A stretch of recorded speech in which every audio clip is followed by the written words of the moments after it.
അന്നമോളുടെ video മുമ്പ് ചെയ്യുമ്പോൾ നമുക്ക് വലിയൊരു പ്രതീക്ഷയായിരുന്നു.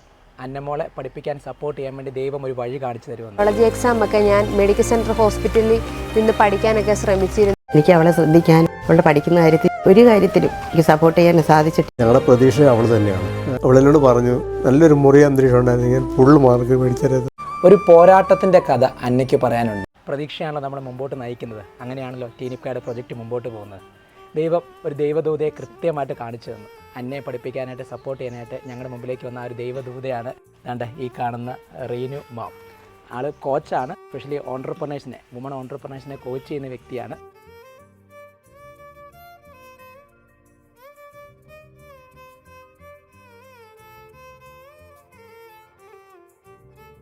പിന്നെ മാഡം ഞങ്ങളെ സഹായിച്ചതിന് ഒത്തിരി നന്ദിയുണ്ട്. അത് എന്നും ഞാൻ എൻ്റെ മനസ്സിൽ മരണം വരെ ഉണ്ടായിരിക്കും. മാഡത്തിനും കുടുംബത്തിനും എല്ലാവർക്കും, അനീഷ് സാറിനാണെങ്കിലും ശ്രീദേവി മാഡത്തിനും സാറിനൊക്കെ ഒത്തിരി താങ്ക്സ് ഉണ്ട്. ഞങ്ങളിങ്ങനെ ഒരു ബിസിനസ് മീറ്റിൽ വെച്ച് പരിചയപ്പെട്ടപ്പോഴാണ് ഞാൻ ഇങ്ങനൊരു കാര്യം പറഞ്ഞു. ഞങ്ങളിങ്ങനെ ഒരു പ്രൊജക്റ്റ് ചെയ്യുന്നുണ്ട്. ഞങ്ങളുടെ കൂടെ നന്നായിട്ട് പഠിക്കുന്നൊരു കുട്ടിയുണ്ട്, അന്ന എന്നാണ് പേര്. അന്നയ്ക്ക് തുടർന്ന് നേഴ്സിംഗ് പഠിക്കുന്ന വലിയ ആഗ്രഹമാണ്. സാമ്പത്തികമായ ബുദ്ധിമുട്ടുണ്ട്. സപ്പോർട്ട് ചെയ്യാൻ പറ്റുമോ എന്ന് ചോദിച്ചപ്പോൾ തന്നെ ഹസ്ബൻഡുമായിട്ട് ഒന്ന് സംസാരിച്ച് അടുത്ത ദിവസം തന്നെ വിളിച്ച് എഗ്രി ചെയ്ത് ട്രാൻസ്ഫർ ചെയ്ത് കൊടുത്തു. ശരിക്കും റിനിമാം വലിയ നന്ദി ഞങ്ങൾ പറയുകയാണ്. കാരണം ഇതുപോലെ പഠിക്കാൻ എഫേർട്ട് ഇടുന്നൊരു കുഞ്ഞിന്, ഞങ്ങളുടെ കൂട്ടത്തിലെ ഏറ്റവും ആത്മാർത്ഥമായിട്ട് പഠിക്കുന്നൊരു കുട്ടിയാണ് അന്ന. അപ്പോൾ അന്നയെ സപ്പോർട്ട് ചെയ്യാൻ ആരെങ്കിലും വരുമെന്നുള്ള ആ പ്രതീക്ഷ ആദ്യമായിട്ട് വന്നത് റിനിമാമാണ്. വന്നതിനും ഇന്ന് അന്നയെ നേരിട്ട് കണ്ട് ഒന്ന് അനുഗ്രഹിക്കാൻ വന്നതിനും പ്രത്യേകമായിട്ടുള്ള നന്ദി പറയുന്നു. ടീനിപ്കായ് എന്ന് വെച്ചാൽ ടീനേജ് കുട്ടികൾക്ക് വേണ്ടിയിട്ടുള്ള ഒരു 5 വർഷ പ്രൊജക്റ്റാണ്. ആ പ്രൊജക്റ്റിൽ നമ്മൾ 8ാം ക്ലാസ് തൊട്ട് 12ാം ക്ലാസ് വരെയുള്ള കുട്ടികളാണ് നമ്മൾ സപ്പോർട്ട് നൽകുന്നത്. ആദ്യത്തെ ഒരു ബാച്ച് കഴിഞ്ഞു, ഇപ്പോൾ രണ്ടാമത്തെ ബാച്ചിലുള്ള കുട്ടിയാണ് നമ്മുടെ അന്നമോൾ. അപ്പോൾ ആദ്യത്തെ ബാച്ചിലെ കുട്ടികളെ അവർക്ക് മാക്സിമം നമ്മൾ കൊടുക്കാൻ പറ്റുന്ന എല്ലാ രീതിയിലുള്ള സപ്പോർട്ടും കൊടുത്താണ് നമ്മളവരെ മുൻപോട്ട് കൊണ്ടുപോയത്. ആദ്യത്തെ ബാച്ചിലുള്ള ഒരു സാന്ദ്ര സാബുവിൻ്റെ കാര്യമൊന്നും ഇതിൻ്റെ ഇടയ്ക്ക് പറയാതിരിക്കാൻ പറ്റത്തില്ല. കാരണം ഇതുപോലെ തന്നെ റിനുമാമിനെ പോലെ തന്നെ പെട്ടെന്ന് ഒരു സാഹചര്യത്തിൽ ഒരു നേഴ്സിങ്ങിൻ്റെ അഡ്മിഷന് വേണ്ടിയിട്ട് വന്ന് ഒരാൾ സപ്പോർട്ട് ചെയ്ത്, ശ്രീജയ എന്ന് പറഞ്ഞ അമേരിക്കയിലുള്ള ഒരു ചേച്ചി വന്ന് സപ്പോർട്ട് ചെയ്തിട്ടാണ് നമ്മുടെ സാന്ദ്രയ്ക്ക് നേഴ്സിങ്ങിന് അഡ്മിഷൻ കിട്ടി പഠിക്കാൻ പോകാൻ തന്നെ അതുപോലെ തന്നെയാണ് ഇപ്പോൾ റിനുമാമും വന്നിരിക്കുന്നത്. ഇപ്പം സെക്കൻഡ് ബാച്ചിലും കൂടെ കൂട്ടിയിട്ട് നമുക്ക് ടോട്ടൽ 45 കുട്ടികളാണിപ്പോൾ ഉള്ളത്. കുറച്ചധികം കുട്ടികളുണ്ട് അതിൽ നല്ല രീതിയിൽ തന്നെ സഫർ ചെയ്യുന്നത്. അതിനകത്ത് ഏറ്റവും നീഡിയായിട്ട് അന്നമോളാണ് എന്നുള്ളത് കൊണ്ടാണ് നമ്മളങ്ങനെ ഒരു വീഡിയോ ചെയ്ത് അന്നമോൾക്കൊരു ആദ്യം ഒരു സപ്പോർട്ട് എത്തിക്കാമെന്ന് കരുതിയത്.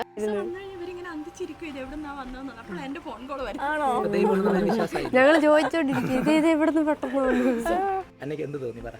മുന്നോട്ട് അമ്മയുടെ കാര്യം എൻ്റെ കാര്യം കൂടെ പാടാണല്ലോ. അപ്പോൾ എന്തിനാണെന്ന് അറിയാതെ ഞങ്ങളിങ്ങനെ നിൽക്കുമായിരുന്നു. അപ്പോൾ മിസ് ഇങ്ങനെ വീഡിയോ ഇട്ട് ഇങ്ങനെ പെട്ടെന്ന് ഇത്ര പൈസ അയച്ചപ്പോൾ എനിക്ക് സന്തോഷമായി. ഒരു വർഷത്തെങ്കിൽ അത്ര ഞങ്ങൾക്ക് ആയിട്ടുണ്ട്. മുന്നോട്ട് ഞാൻ നന്നായിട്ട് പഠിക്കുമെന്ന് ഉറപ്പ് വരുന്നു. പഠിച്ചു നന്നായിട്ട് നല്ലൊരു നേഴ്സാവും. എന്നിട്ട് എന്നെപ്പോലെ ബുദ്ധിമുട്ടുന്നവരെ ഞാൻ സഹായിക്കുന്നതാണ്. ശരി. ടീമിക്കാരുടെ ഒരു പ്രവർത്തനം മൂലം ഞങ്ങൾക്ക് ഇതിനു മുമ്പ് പല സഹായങ്ങളും കിട്ടിയിട്ടുണ്ട്. ഇത് ഞങ്ങൾക്ക് പ്രതീക്ഷിക്കാതെ വന്നൊരു വലിയൊരു എമൗണ്ടാണ്. ഞാൻ മറക്കത്തില്ല ഒരിക്കലും. അച്ഛാ, അത് അന്നയ്ക്ക് പൂർണ്ണമായ അർഹതയുള്ളതാണ്. ഇത് വെറുതെ ഒരു ചാരിറ്റിയോ ഒരു സംഭവത്തിന് അപ്പുറമായിട്ട് നമ്മൾ സെലക്ട് ചെയ്തപ്പോൾ തന്നെ ഏറ്റവും കഷ്ടപ്പെടുന്ന ഒരു കുഞ്ഞിനെ തന്നെ സെലക്ട് ചെയ്യാൻ നമുക്ക് നിർബന്ധം ഉണ്ടായിരുന്നു. ആ സെലക്ട് ചെയ്തതിൽ അന്നെ അത് പ്രൂവ് ചെയ്ത് കാണിച്ചു. അന്നയുടെ 10ലെയും +2ലെയും മാർക്കിൽ അന്നെ അത് പ്രൂവ് ചെയ്ത് കാണിച്ചു. അപ്പോൾ അതുകൊണ്ട് തന്നെ നമുക്കിത് ചെയ്യുന്നതിന് വലിയ സന്തോഷമായിരുന്നു. അപ്പം ദൈവമായിട്ട് ഒരുക്കി തന്നതാണ്. ഇതുപോലെ പഠിക്കുന്ന വിദ്യാർത്ഥികൾക്ക് ദൈവദൂതന്മാരെ പറഞ്ഞു വിടും. ഇതുപോലെ അവസരങ്ങളുണ്ടാകും, നമുക്കത് പ്രതീക്ഷിക്കാം. മുമ്പോട്ട് അന്നെ പഠിച്ചിനി ഒരു നല്ല അച്ഛൻ്റെ ഈ കണ്ണിനെല്ലാം പരിഹാരം അന്ന വരുത്തി തരും. ഞങ്ങളുടെ പ്രതീക്ഷയാണ്. പ്രോമിസാണേ. ഓക്കെ, അത് ധൈര്യമായിട്ടിരുന്നു. എന്നെ സംബന്ധിച്ച് ഇതൊരു ഒറ്റപ്പെട്ട സംഭവമല്ല. നമ്മുടെ ആദ്യത്തെ പല ബാച്ചുകളിലും നമുക്കിങ്ങനെ ഓരോ ദേവദൂതന്മാർ റീനുവിൻ്റെ പോലെ വന്നു ചേർന്നിട്ടുണ്ട്. അനീഷ്, ശ്രീദേവി ഇവർ രണ്ടുപേരുമാണ് ഇതിനകത്ത് ഏറ്റവും കൂടുതൽ ഇൻവെസ്റ്റ്മെൻറ്റ് ചെയ്യുന്നത്. അർഹരായവരെ കണ്ടെത്താനും കൊടുക്കാനും ഒക്കെ സാധിച്ചു. അതിൽ പ്രത്യേകിച്ച് ലൈഫ് കോച്ച് എന്നുള്ളതിൻ്റെ യഥാർത്ഥ അർത്ഥം ഇന്നാണ് സാധ്യമായെന്ന് എനിക്ക് തോന്നുന്നു. കാരണം how you coach the human mind, not only the physical but also the psychological support and hope. അതിൽ കൂടുതലൊരു കോച്ചിങ് വേറെ ഇല്ലല്ലോ. അത് മാത്രമല്ല, ഇന്നത്തെ ഈ വരവ് കൂടുതൽ ഉത്തരവാദിത്വം നൽകുന്നു. വഴിയോര കാഴ്ചകളിൽ കണ്ടു നിൽക്കാതെ എത്തേണ്ടിടത്ത് എത്താൻ. അതിനുവേണ്ടിയുള്ള ടീനിപ്കായുടെ എല്ലാ സപ്പോർട്ടും തുടർന്നും അനീഷും ശ്രീദേവി മാമും വഴി ഉണ്ടായിരിക്കും. All the best.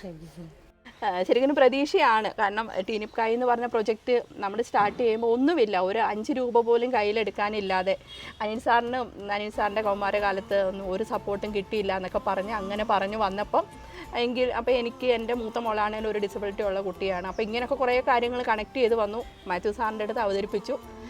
സാറപ്പോൾ അതിന് നല്ലൊരു സപ്പോർട്ട് നൽകി. അപ്പോൾ അങ്ങനെയാണ് ടീനിപ്കായ് എന്ന് പറഞ്ഞ ഒരു പ്രൊജക്റ്റ് തന്നെ വന്നത്. അതിൽ കൂടെ ഇപ്പോൾ 45-ലധികം കുട്ടികളെ നമ്മൾക്ക് നല്ല രീതിയിൽ തന്നെ സപ്പോർട്ട് ചെയ്ത് മുൻപോട്ട് കൊണ്ടുപോകാൻ സാധിക്കുന്നുണ്ട്. അതുപോലെ ഇതുപോലെ മാമിനെ പോലുള്ള ഒത്തിരി ആൾക്കാരുടെ സപ്പോർട്ട് കൊണ്ടാണ് നമുക്കിത് നല്ലതായിട്ട് മുൻപോട്ട് റൺ ചെയ്ത് പോകാൻ സാധിക്കുന്നത്. അപ്പം പ്രാർത്ഥിക്കുക, തുടർന്ന് എന്തെങ്കിലുമൊക്കെ എൻ്റെ കുഞ്ഞുങ്ങൾക്ക് ചെയ്യാൻ പറ്റുമെന്നുണ്ടെങ്കിൽ അത് ചെയ്യുക. അതിൽ മാം അതിൻ്റെ കാരണം ഞാൻ സൂചിപ്പിച്ചില്ല. അതായത് ഞാൻ 7ാം ക്ലാസ്സിൽ പഠിക്കുമ്പോൾ പണിക്ക് പോകാൻ തുടങ്ങിയതാണ്. അപ്പം അന്ന് ഈ 10 +2 പണിക്ക് പോയിട്ട് പരീക്ഷയ്ക്ക് എഴുതുന്നത്. രാവിലെ 10 പോയിട്ടാണ് 10 പരീക്ഷ എഴുതുന്നത്. അപ്പം അന്ന് ചിന്തിച്ചിട്ടുണ്ട് ആരെങ്കിലും ഒന്ന് സ്പോൺസർ ചെയ്യാനുണ്ടായിരുന്നെങ്കിൽ ഇത് രണ്ടും കൂടെ ഭയങ്കര പാടാണ് ബാലൻസ് ചെയ്യാനായിട്ട്. അപ്പോൾ ആരെങ്കിലും ഒരു 10 രൂപ ഒന്ന് സഹായിച്ചാൽ പോലും, കാരണം നമ്മൾ പഠിക്കുന്നുണ്ട്, അപ്പം മാർക്ക് മേടിക്കുന്നുണ്ട്, ആ മേടിക്കുന്ന ഒരു മാർക്കിന് 10 രൂപ തന്നാൽ പോലും എനിക്ക് എത്രയും സഹായകരമാണ്. ഞാൻ മാർക്ക് മേടിച്ചില്ലെങ്കിൽ ആ പൈസ തിരിച്ചവരെടുത്തോട്ടെ എന്ന് വരെ ഞാൻ ചിന്തിച്ചിട്ടുണ്ട്. പക്ഷേ അന്ന് ഈ സോഷ്യൽ മീഡിയയോ കാര്യമൊന്നും ഇല്ലാത്തതുകൊണ്ട് നമ്മൾ ആൾക്കാർ അറിയുന്നില്ല. അപ്പോൾ ഇന്ന് ഞങ്ങൾ ഈ പ്രൊജക്റ്റ് തുടങ്ങുമ്പോൾ ഞങ്ങൾ ഇതിനകത്ത് ശരിക്കും നോക്കിയാൽ ഈ ടീനിപ്കായ് ഇത്രയും വർഷമായിട്ടും നമ്മൾ സോഷ്യൽ മീഡിയ ഒന്നും പോസ്റ്റൊന്നും കാര്യമായിട്ട് ഇടാറില്ല. ഈ കുട്ടികളെക്കുറിച്ചൊന്നും പുറത്ത് പങ്കുവെക്കാറില്ല. അതുകൊണ്ട് എന്താ വെച്ചാൽ നമുക്കിതൊരു ലിമിറ്റഡ് ആയിട്ടൊരു സപ്പോർട്ട് കാര്യങ്ങൾ ഈ ട്രെയിനിങ്ങിൽ നിന്ന് കിട്ടുന്ന തുകകളിൽ നിന്ന് മാത്രമേ നമുക്ക് കാര്യങ്ങൾ ഓടിക്കാൻ പറ്റുന്നുള്ളൂ. അപ്പം അന്നയുടെ കേസ് വന്നപ്പോൾ നമുക്ക് ആ തുക പോലെ ഇത്രയും നഴ്സിംഗ് ആകുമ്പോൾ ഇത്രയും ഇത് വേണം. അപ്പോൾ എന്നാൽ പിന്നെ സോഷ്യൽ മീഡിയ ഉപയോഗിക്കാം. കാരണം ഇത് കണ്ട് ആരെങ്കിലും മുമ്പോട്ട് വരികയോ, 2 ആ മുമ്പോട്ട് വന്ന് ഇപ്പം നമ്മളിന്ന് ഈ വീഡിയോ എടുക്കുമ്പോൾ പോലും റീനുമാം ഇത് സപ്പോർട്ട് ചെയ്തത് കണ്ടിട്ട് നാളെ ഒരു പക്ഷേ വേറൊരാൾ തുടർന്ന് പഠിക്കാൻ ആഗ്രഹിക്കുന്നു. ഇപ്പോൾ അന്നയ്ക്ക് തുടർന്ന് സപ്പോർട്ട് കൊടുക്കുകയോ അല്ല അന്നെ പോലുള്ള ബാക്കി കുട്ടികൾക്കൊരു സപ്പോർട്ട് നൽകുകയോ, ഇതൊന്നുമല്ല പുറത്തുള്ള ഒരു വിദ്യാർത്ഥിക്ക് പഠിക്കുന്നൊരു കൊച്ചിന് ഒരാളൊരു 10 രൂപ അല്ലെങ്കിൽ ഒരു 1000 രൂപ പഠിക്കാൻ സപ്പോർട്ട് ചെയ്താൽ അതല്ല ഏറ്റവും വലിയ ചാരിറ്റിക്ക് അപ്പുറം. ഒരു 5 കൊല്ലം കഴിഞ്ഞിട്ട് 10 കൊല്ലം കഴിയുമ്പോൾ ഇവിടെ ഉണ്ടാകാൻ പോകുന്നൊരു മാറ്റം റീനുമാമിന് അറിയാം. പലരും ചോദിക്കും ഈ ചെയ്യുന്ന എന്തിനാണ് വീഡിയോ ആക്കി കാണിക്കുന്നത് വല്ലവരെ. അതിൻ്റെ ഉദ്ദേശം എന്ന് വെച്ചാൽ അത് കൂടുതൽ നല്ല മെസ്സേജ് നൽകും. ചെയ്യാൻ മനസ്സുള്ളവരെ അത് അർഹതായ കൈകളിലേക്ക് കൃത്യമായിട്ട് എത്താനുള്ളൊരു മനസ്സ് കാണിക്കുക. അതുകൊണ്ടാണ് മാമിനെ നേരിട്ട് വന്ന് അനുഗ്രഹിക്കാനും നമ്മളതൊന്ന് കവർ ചെയ്യണമെന്നൊക്കെ പങ്കുവെച്ചതിൻ്റെ കാരണം. ഇത്രയും ഡ്രീംസും ഗോൾസൊക്കെ ഉള്ളൊരു ചെറിയ കുട്ടീനെ ഞാൻ ആദ്യമായിട്ടാണ് കാണുന്നത്. ആ മോളുടെ സ്വപ്നങ്ങൾക്ക് എന്നെക്കൊണ്ടാവും ഇത് എന്തെങ്കിലും ചെയ്യാൻ കഴിഞ്ഞാൽ I am happy and you have A bright future ahead. Thank you.